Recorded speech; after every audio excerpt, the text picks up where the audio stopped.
Good afternoon, everyone. I welcome you all to this another module of security requirements and Internet of Things. So today we'll be talking about the security concerns in the application layer of Internet of Things. So as we all know that application layer is responsible for providing services and determining a set of protocols for message passing at the application level. So basically application layer forms a interface between the service and the application which is required to be driven by the Internet of Things network. So application layer has lot of protocols, and there are a lot of protocols, some of which we discussed in class also, like REST and MQTT, and also application layer protocols which are actually founded on TCP and UDP. They solve the communication challenges those who are formed on TCP and UDP. They solve the communication challenge faced in a lot of IIT projects. The TCP protocol enables XMPP, MQTT and REST HTTP. So it enables TCP, enables XTPP, then your what you call as MQTT and REST slash HTTP communication protocol. On the other hand, if we talk of UDP protocols, they enables DDSI. They enables, this is to be remembered, they enables DDSI. DDSI protocols are enabled by UDP. We are more focused for the MQTT protocol, and we discussed that in class also. So I hope you all remember the full form of MQTT. It was message queuing telemetry transport. It is a machine to machine architecture developed to enable lightweight connectivity between the end nodes of the Internet of Things. It supports publish and subscribe module over TCP IP.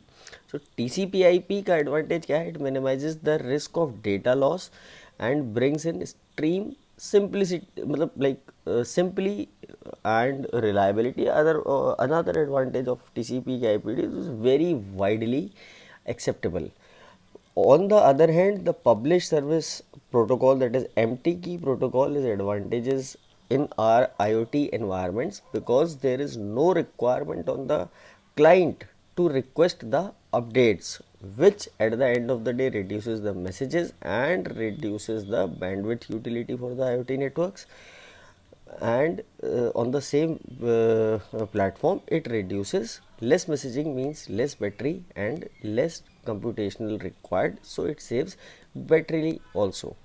So but today our what you call as discussion is more towards the security concerns for the application layer. So as we discussed, the application or interface layer involves variety of applications and interfaces, maybe from smart watches, RFID tags, temperature sensors, smart homes, automated industries or smart vehicles, which actually are implemented in the by the standard protocols as well as SCTs, that is service composes technologies.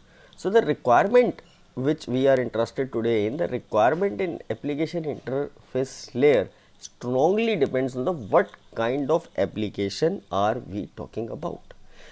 So couple of things which should be, couple of requirements which should be kept in mind or they are involved is, first one is remote safe configuration. So remote safe configuration, that is remote safe configuration, or the things which are to be taken care of or which are to be strictly monitored are like software downloading, software updating, downloading the security patches, administrating the authentication and authorization of the entity, then unified security platform, whether the security platforms are authentic or not. So these all things are to be done for the secure requirement on the communication between the layers. So the secure communication between the layers. Data theft is also one of the very big concern from the IoT layer. Other part is integrity, that integrity and confidentiality of the data which is transmitted between layers, or that integrity or confidentiality of the data, cross layer authentications, cross layer authorizations, and encryption of the sensitive informations also is to be taken care of. So while any one of you is designing a security solutions, you should keep in mind some golden rules. Should keep in mind some golden rules.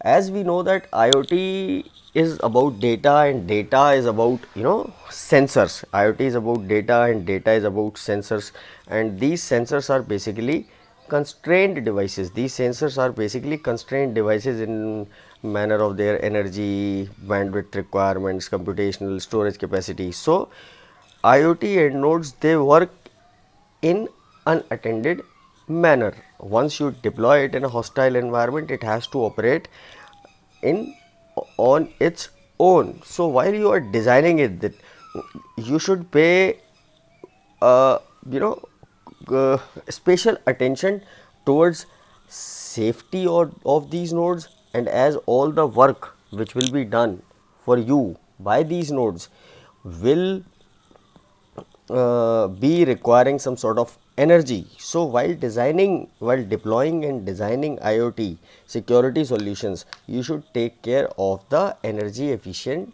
schemes also. ऐसा ना हो कि आपने routing protocol तो बहुत energy efficient बना दिया, but जो आपके सिक्योरिटी प्रोटोकॉल्स हैं वो इतने हैवी हैं कि half of the energy of the node is disbursed in identifying the identity of the transmitting node, identifying the authorization of the nodes, or in developing trust on the alien node. So while designing, we know that million of devices these days have been connected.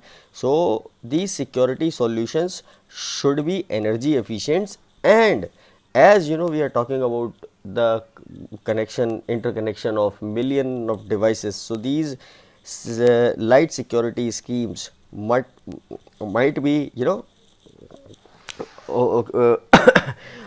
might be slightly in a what do you call a simple and slightly lightweight whatever, but one thing is there, that they should be scalable, and these security protocols should be capable enough to take care of the maximum to deliver a maximum coverage, or they should work in a what do you call as, they initially that security protocol might be deployed for 100 nodes, later on they can be 1000, later on they can be 10,000 and so on.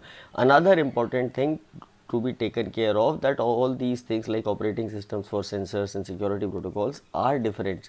So while designing these security solutions, they will definitely be slightly different from the conventional security protocols which run on the network, laptop and all. So they should be compatible with them, and they should, the idea should be they should perform at perform at the level of the conventional algorithm. On the other hand, they should consume minimum energy.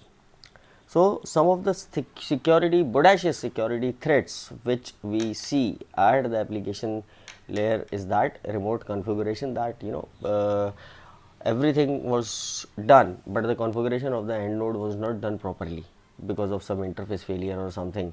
That is why the work could not be done. So remote configuration should be done very properly while deploying indigenous node, because we are talking of the network which are one deployed, they hardly see human being again. So remote configuration should be taken care of at the very first instance, and with very sincerely. Misconfiguration, misconfiguration is something like that, that there are two nodes deployed in some scenario, one to measure the temperature, another one to measure humidity or something like that, or jaldibazi ke chakkar mein misconfiguration, and the different operating systems and different operations are configured on these sensor nodes. So misconfiguration in the remote IoT node or end devices or end gateways result only in replacing them. You have to replace them. So these things are to be taken care of. Then security management, obviously your end node which is deployed in a hostile environment, they have some crucial information to the network, like logs, पिछले कुछ दिनों का data, then keys. So it should be ensured that if they go in a wrong hands, then it should be encrypted well, so as कि कोई अगर दूसरा data लेना भी चाहे तो he or she is not able to decode the security keys and logs which are stored inside your end node. Then management systems, backbone failure of the IoT end node, आपका cluster head या base station पे failure हो गया, that has to be also taken care of when we are talking about the security at the application layer. So we analyzed and we slightly discussed, we somehow discussed the security threats and potential vulnerabilities that persist in application interface layer. One thing, we should know that application interface layer bridges the IoT system with the physical world or with the user application. So it should be able to ensure that interaction of the Internet of Things, interaction of the system which we call as Internet of Things with other applications and users is legal and users have full trust on it. Trust factor should prevail. Thank you.